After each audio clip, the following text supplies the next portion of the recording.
여러분 안녕하십니까? 똑소리 나는 생활법률의 박수진입니다. 여러분, 직구, 핫딜, 컨슈니어 들어본 적 있으세요? 바로 생소한 용어들인데요. 이 다양한 소비 형태와 함께 새로 생겨난 단어들입니다. 이 신조어들의 공통점은 바로 시간과 장소의 구애 없이 조금 더 싸고 현명하게 구매하려는 소비자의 소비 행태를 나타내고 있는데요. 그만큼 소비자와 소비 행태가 진화하고 있다는 것을 볼 수 있습니다. 여러분도 쇼핑을 하실 때, 소비 활동을 하실 때 좀 더 현명하게 하고 싶으실 텐데요. 오늘도 저와 함께 소비자 법률과 관련된 분쟁 사를 살펴보면서 현명한 소비 활동 하시기 바랍니다. 저희 지난 시간에는요, 대구 경북 소비자연맹 임경희 회장과 함께 소비자연맹에 대한 소개와 택배와 관련된 분쟁 사례를 살펴봤는데요. 오늘도 임경희 회장님과 함께 소비자 분쟁 사례에 대해서 함께 살펴보겠습니다. 안녕하세요, 선생님. 안녕하세요. 네, 선생님, 저희 지난 시간에 택배와 관련된 분쟁 사례에 대해서 살펴봤는데요. 다시 한 번 더 설명을 부탁드립니다. 예, 지금 안 그래도 추석 연휴 동안 택배 사고가 또 몇 건 접수가 됐어요. 네. 택배를 주고 받으실 때 가장 중요한 것은 물건을 받으시는 즉시 확인을 하시는 겁니다. 네. 그래서 확인해서 만약에 상한 게 있을 때, 특히 과일이라든지 고기라든지 이런 식품류는 상하는 경우가 많고요.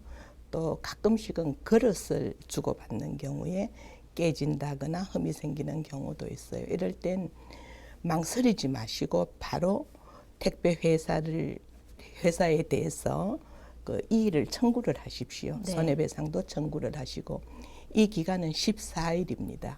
그래서 14일 이내에 직접 하시기가 혹시 번거롭고 힘드시다면 소비자단체나 대구시청에 설치된 소비생활센터를 찾아가셔도 좋고, 소비자들의 상담을 받는 전화가 국번 없이 1372가 개설되어 있으니까 그쪽을 통해서 이의를 제기하시고 필요한 보상을 받으시도록 하고요.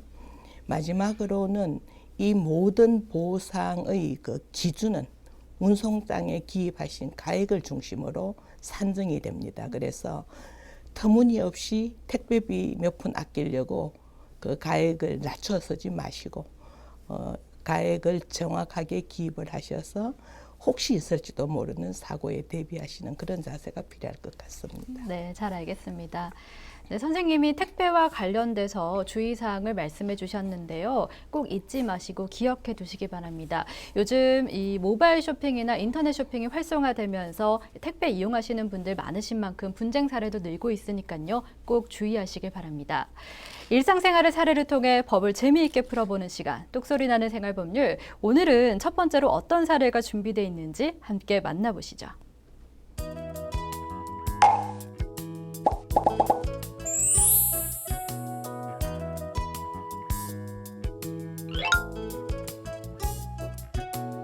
한 달 전 A통신사에서 B통신사로 번호 이동을 한 나학생군. 그런데 집안에서 통화가 잘 안 터지는 등 통화 품질이 안 좋고 무엇보다 요금이 처음 직원이 설명했던 것보다 더 높게 나와서 개통 철회를 하려고 한다. 그래서 대리점을 방문해 개통 철회를 요구하는 나학생군. 그러나 대리점 직원은 단순 변심으로 인한 개통 철회는 불가능하다고 하는데, 지금 나학생군이 통화 품질이 좋지 않아서 개통 철회를 요구했는데 통신사 직원이 단순 변심으로 인한 개통 철회는 할 수 없다고 말하고 있습니다. 요즘 스마트폰 이용하는 분들이 많아지면서 통신사와 소비자 간의 분쟁이 많아지고 있는데요. 어떤 피해 유형들이 있을까요?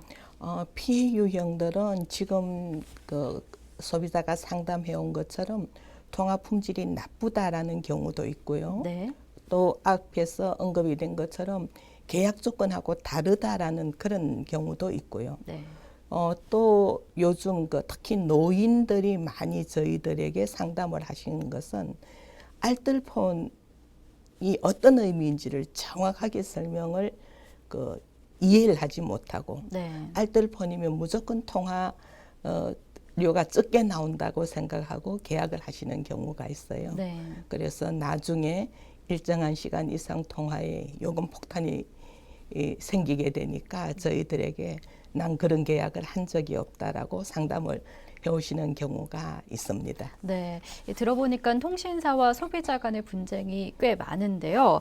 지금 사례를 보면 나학생군이 통합 품질을 문제 삼고 있습니다. 이렇게 통합 품질이 좋지 않을 때는 어떠한 보상을 받을 수 있을까요? 예, 지금 그 나학생군이 이야기하는 것은 본인은 통합 품질이 나쁘다라고 이야기를 하고 판매자 측에서는 단순 변심이라고 이야기를 하고 있죠. 네. 두 경우를 같이 우리가 봐야 하는데 일단 스마트폰 같은 기기는 개통을 하게 되면 개통을 한 상태에서부터 위약금 없이 그러니까 그 계약을 철회를 하는 게 힘들어지게 됩니다. 네. 그런데 방금 나학생군이 얘기한 것처럼 통합 품질이 나쁠 경우에는 구입하고 14일 이내에는 계약 철회가 가능합니다. 위약금 없이. 네. 그리고 뭐 기기가 하자가 있을 경우에도 마찬가지로 가능하고요. 근데 통합 품질이 나쁘다라고 이야기를 할 경우에는 통합 품질이 나쁜지 아닌지가 객관적으로 검증이 돼야 합니다. 네. 그래서 통신사 측에 통합 품질이 나쁘다는 사실을 알리고 통합 품질이 나쁘다는 게 판명이 되면은 14일 이내면 그대로 위약금 없이 개통을 취소할 수 있습니다. 네, 아까 말씀하신 것처럼 이 통합 품질이 나쁘다는 게 사실은 조금 주관적일 수 있잖아요. 그래서 통합 품질을 판단하는 기준이 있을 것 같은데 좀 더 자세하게 설명을 그렇죠. 부탁드립니다. 그 통합 품질의 기준은 일단 통신사 측에서 일정한 기준을 가지고 하는 것이니까 저희들 소비자 단체 측에서 기준을 제시하기는 힘이 들어요. 네. 힘이 드는데 일단 통합 품질에 문제가 있다라고 할 때는 통신사 측에서 여기에 대해서 품질에 문제가 없다는 것을 자기들이 증명을 해야 됩니다. 네. 그래서 이런 사유로 통합 품질에 문제가 없다라는 걸 밝혀줄 것이고 네. 만약에 통합 품질에 문제가 없다면 그 다음 단계는 이 기기가 성능에 이상이 있는지 없는지를 통신사 측이 운영하는 그 AS 센터에서 검증을 해줄 겁니다. 네. 그래서 기기에 문제가 있으면은 기기를 수리를 받으시거나 교환을 받으실 수 있고요. 기기에도 중대한 하자가 있다면 청약 처리를 하실 수가 있습니다. 네, 잘 알겠습니다. 그리고 지금 나학생군이 한 가지 더 문제 삼은 점이 바로 설명했던 금액보다 더 많은 요금이 청구된 것인데요. 사실 통신 요금 정책이 워낙 다양하고 복잡하고 또 수시로 바뀌다 보니 소비자분들이 많이 모르시는 경우가 많잖아요.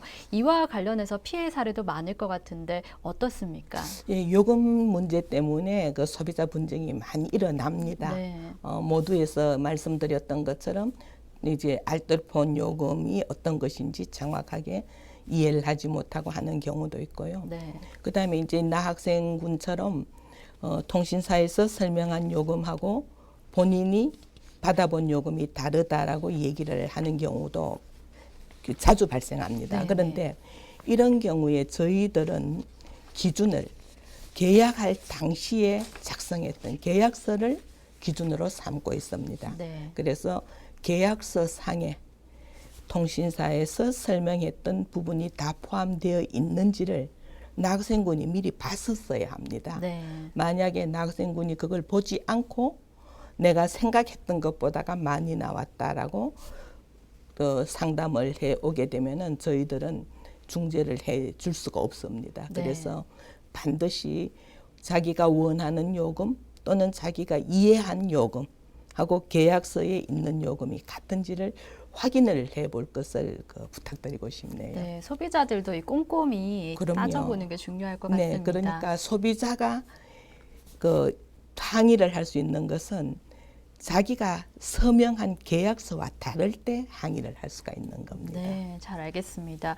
그리고 요즘 통신사에서 고객들을 많이 유치하기 위해서 위약금을 대신 물어주겠다, 단말기 보조금을 지원해주겠다 하고 약속을 해놓고 지켜지지 않는 경우가 많아요. 이럴 경우에는 어떻게 보상을 받을 수 있을까요? 그런 경우에도 말씀드린 것처럼 그걸 문서화해야 소비자가 요구를 할 수 있습니다. 네. 소비자가 대항하는 것은 말이 아니고 문서니까 네. 그런 조항을 계약서에 반드시 넣으십시오. 네. 그러면은 계약서를 근거로 해서 소비자가 원하는 그 상태를 만들어 드릴 수가 있는데 그렇지 않고 말로서 사적으로 약속을 했다라고 할 때는 저희들이 근거가 없기 때문에 도와드릴 수가 없습니다. 네. 마지막으로 이 통신사 서비스와 관련해서 이 통신사 이용하려고 하는 소비자분들께 주의사항 말씀해 주시고 싶은 거 있으시면 부탁드립니다. 주의사항은 조금 전에도 말씀드린 것처럼 반드시 계약서를 확인을 하십시오. 네. 그래서 일반적으로 계약서 글씨도 워낙 적고 워낙 복잡하니까 네. 통신사에 가셔서 직원이 사인하십시오 하는 곳에 그냥 하실 거예요. 근데 그렇게 하시다 보면은 방금의 사례처럼 원하지 않는 요금도 물어야 되고 드물게는 원하던 기기가 아닌데 기기도 조금 다른 기기를 사용하시는 경우도 있게 될 겁니다. 그래서 네. 반드시 계약서를 사기 전에 사인하기 전에 확인하시고 그다음에 사인하신 뒤에도 그 계약서를 갖고 계시도록 부탁을 드리고요. 문제가 생겼을 때는 반드시 상담을 통해서 필요한 권리를 찾으십시오. 통화 품질에 이상이 있다거나 할 때는 개통한 이후라도 14일 이내 만약에 14일을 넘기신 경우에는 6달 이내에 하시면은 14일 이내에 하는 것처럼 전면적인 철회는 불가능하지만 그래도 요금 감면을 받으실 수 있을 겁니다. 그래서 문제가 생기면 반드시 필요한 권리를 위해서 소비자 상담 센터를 찾으시든지 아니면 직접 통신사 소비자 센터에 항의를 하십시오. 네, 잘 알겠습니다.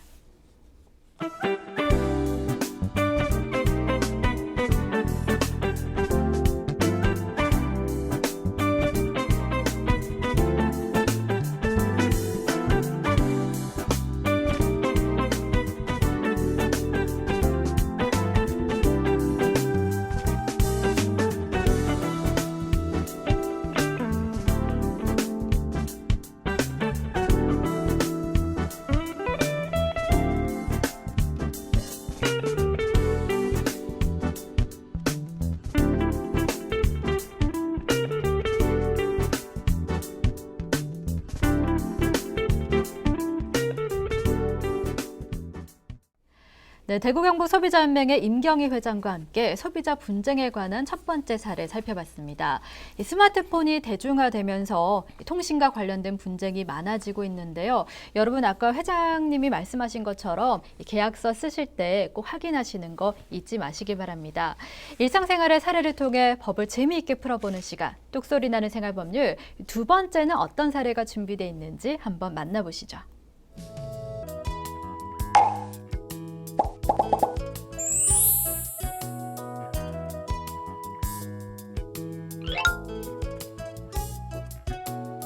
결혼식을 열흘 앞둔 나신혼 씨 부부. 태국으로 신혼여행을 계획하던 중 신부 할머니가 위독해 결혼식을 미루고 여행사에 상품 취소 요청을 한다. 취소 요청을 한 다음 날 할머니가 돌아가시고 조모상을 치르고 며칠이 지난 뒤 여행사에 다시 문의를 하니 지불 금액 400만 원 중 약 30%에 해당하는 금액을 돌려줄 수 있다고 한다. 어느 정도 손해는 예상했지만 총 금액의 30%만 돌려받을 수 있다는 말에 당황한 나신혼 씨. 어떻게 대처할 수 있을까?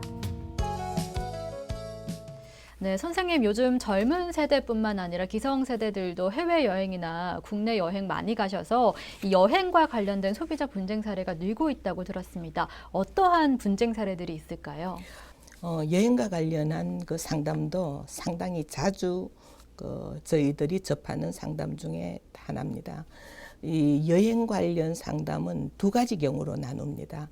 책임이 여행사에 있는 경우, 책임이 소비자에게 있는 경우가 있는데 방금 예를 드신 것처럼 여행을 가려고 하는데 집에 살고 있는 식구 중에 누군가가 아파서 입원을 했다 또는 사망을 했다.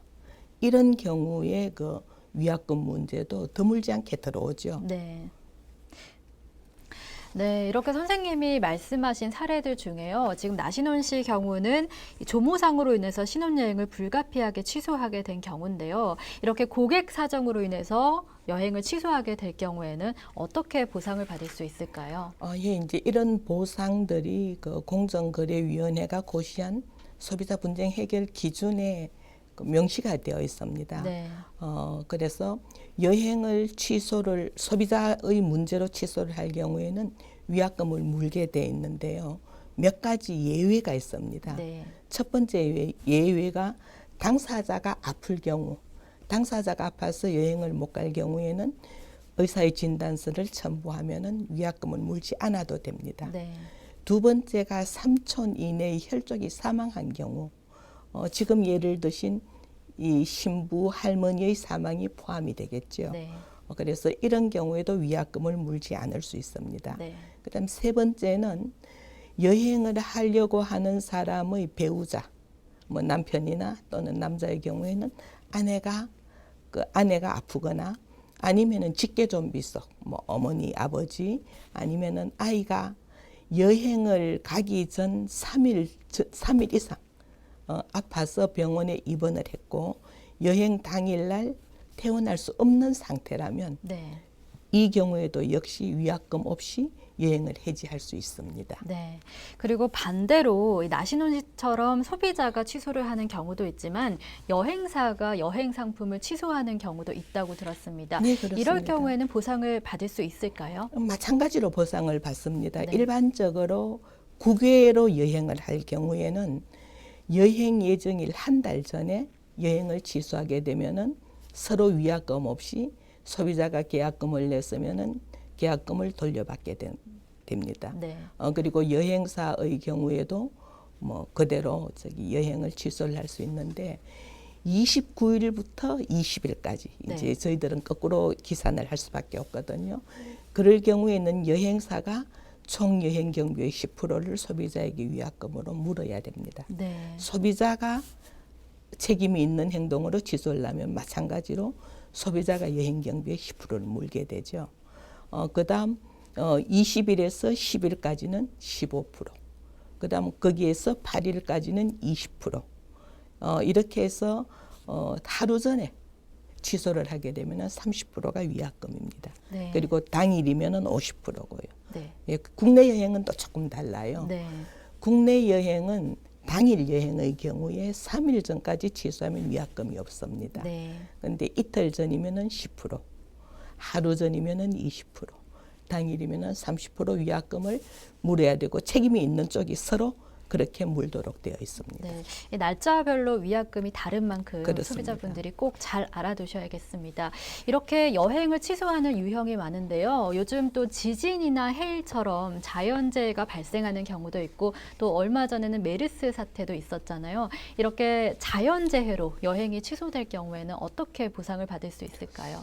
그런 경우도 저희들에게 이제 꽤 상담이 많이 들어왔죠. 그런데 여행을 그런 상태로 상대국에 그 여행을 가야 할 때는 우리나라 외무부에서 상대국에 대해서 4가지 단계로 경보를 발령을 합니다. 네. 첫 번째 단계가 여행 유의 단계, 두 번째 단계가 여행 자제 단계, 세 번째가 여행 제한 단계, 네 번째가 여행 금지 단계입니다. 네. 근데 이 소비자 분쟁 해결 기준에 따라서 소비자가 여행을 자기 임의로 가지 않아도 위약금을 물지 않고 취소가 된 경우에는 4번째 단계에 한하고 있습니다. 네. 그래서 아주 드물게는 그쪽 지역에 직화 위험이 있으니까 못 가겠다, 테러가 있어서 내가 못 가겠다 하고는 위약금을 내라고 한다, 물지 않게 해달라고 하는데 4번째 단계가 아닌 경우에는 네. 소비자 규책 사유가 됩니다. 네, 잘 알겠습니다. 그리고 요즘 또 이런 경우도 많아요. 홈쇼핑이나 광고를 보고 내가 기대했던 여행과는 달리 관광 상품이 꽤 많이 다를 경우가 있더라고요. 이럴 경우에도 보상을 받을 수 있을까요? 네, 당연히 보상을 받죠. 그런데 이런 경우에도 마찬가지로 계약서가 기준이 됩니다. 네. 그래서 여행 상품을 계약을 하실 때 계약서에 내가 원하는 여행 조건을 기재를 하셔야 됩니다. 네. 그래서 그것하고 다를 때는 거기에서 같이 가셔서 다르다면은 달랐던 것을 기록을 하고 증거를 남기십시오. 네. 그래서 이게 이렇게 우리가 원했던 것하고 다르다라고 할 경우에는 거기에 상당한 배상을 받으실 수가 있습니다. 네, 이렇게 해서 오늘 여행과 관련해서 여러 가지 소비자 분쟁 사례들을 함께 살펴봤는데요. 여행하려고 하는 소비자분들께 당부하고 싶은 말씀 있으시다면 부탁드립니다. 예, 우선 그 다른 모든 경우와 마찬가지로 계약서를 꼼꼼하게 살피십시오. 네. 그래서 계약서와 내가 실제로 한 여행이 동일한 것인지 아닌 것인지를 확인을 하시고요. 그러니까 내가 원했던 숙소, 내가 원했던 그 여행 코스를 정직하게 여행사가 시행을 해주는가 아닌가를 확인할 수 있도록 그 계약서를 챙기고 거기에 따라서 가는지를 확인을 하시고요. 두 번째 부탁을 드리고 싶은 것은 현지에 가서 물건 사는 걸 조심을 하셨으면 합니다. 네. 현지에서 물품을 구매하셨을 경우에는 저희들이 지금 국내에서 적용시키고 있는 분쟁 해결 기준을 적용시키기가 상당히 난처한 경우가 생기게 됩니다. 네. 그래서 소비자가 고스란히 손해를 보게 되는 경우가 있으니까 현지에서 물건을 살 때는 이게 나에게 정말 필요한 것인지 이게 문제가 생겼을 때 뭐 국제적인 규약에 의해서 보상을 받을 수 있는지 없는지까지를 살피는 게 필요할 것 같습니다. 네, 오늘 좋은 말씀 감사합니다.